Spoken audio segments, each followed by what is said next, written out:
자, 오늘 5분만 읽는 설교 36번째 본문 말씀은 골로새서 3장 15절에서 17절. 제목은 그리스도의 평강을 체험하라 입니다. 에빌골몬, 성경에서 골로새서, 에베소서, 빌립보서, 빌레몬서는 바울이 옥중에서 쓴 편지로 유명하지요. 옥중에서 쓴 편지란 그만큼 절절한 사연이 담긴 것으로 추정할 수가 있겠습니다. 실제로 바울은 냉기가 올라오는 돌 감방에서 이 옥중 소신을 통하여 그리스도인들에게 기독교 복음의 핵심을 권유하고 있습니다. 그 중에서도 골로새서는 그리스도와 연합하여 진정한 신앙인의 삶을 살아야 한다고 힘주어 고면합니다. 이 본문은 한 해를 마무리하는 우리에게 주시는 적절한 말씀으로 생각됩니다. 그래서 이 본문을 배경을 하면서 우리는 그리스도의 평강을 체험하라는 제목으로 묵상하고자 합니다.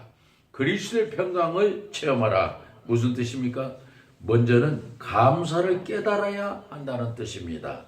그리스도의 평강은 히브리 언어로 샬롬이라고 하는데요. 안전하고 행복한, 안녕하고 건강한, 그리고 번창하고 평화로운 상태를 의미합니다.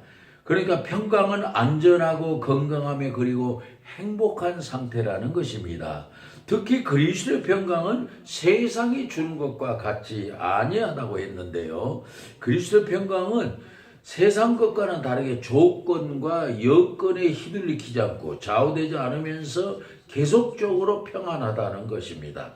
그런데 이 평강을 얻는 데는 먼저 감사해야 된다는 것입니다. 본문 15절에 나와 있어요.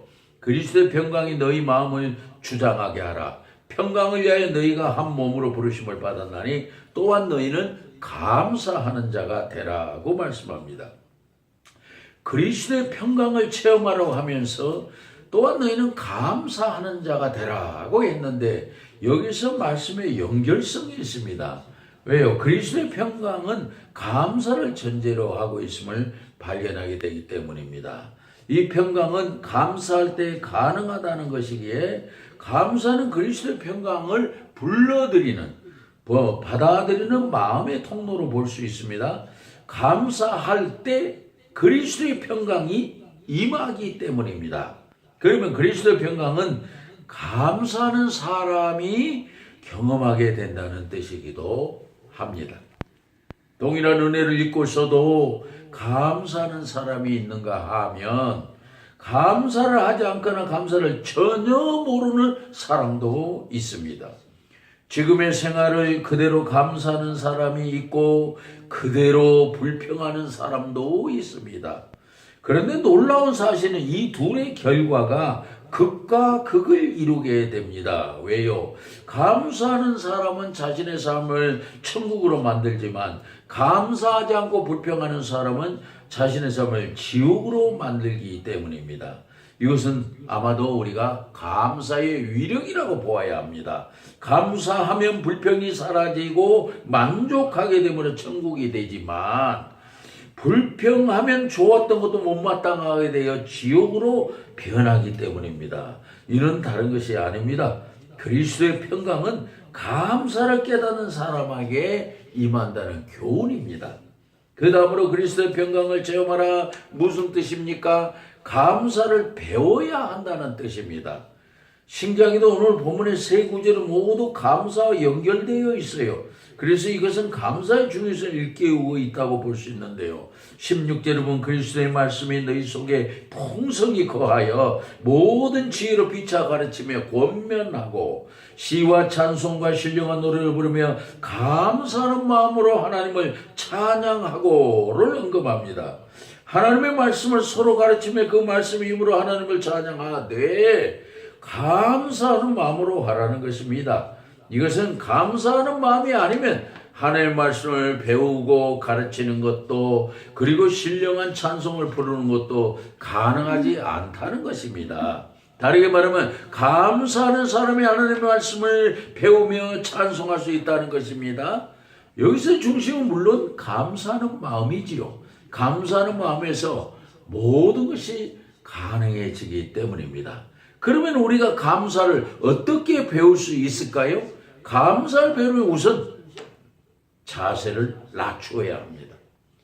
감사는 마음의 자세를 낮추는 사람이 배울 수 있기 때문입니다. 마음의 자세를 낮추는 사람은 스스로 부족함을 깨닫는 겸손한 사람이라고 할 수 있습니다.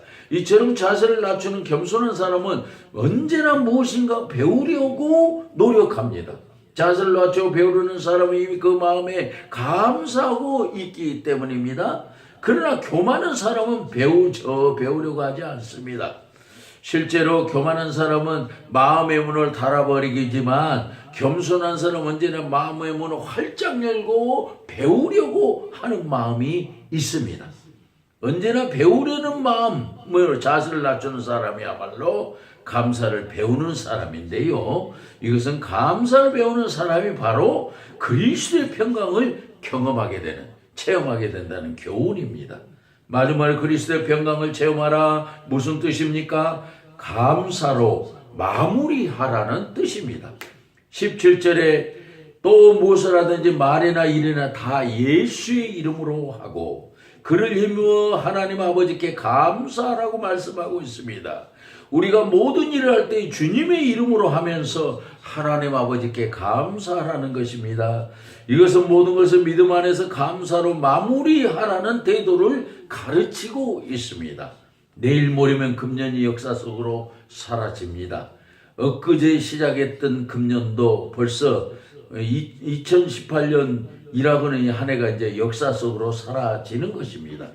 한 해를 돌아보면 여러 가지 잃어버린 것도 있고 아쉽고 안타까운 일도 있습니다. 원했던 대로 되지 않은 일도 있고 생각했던 것보다 잘된 일도 있습니다.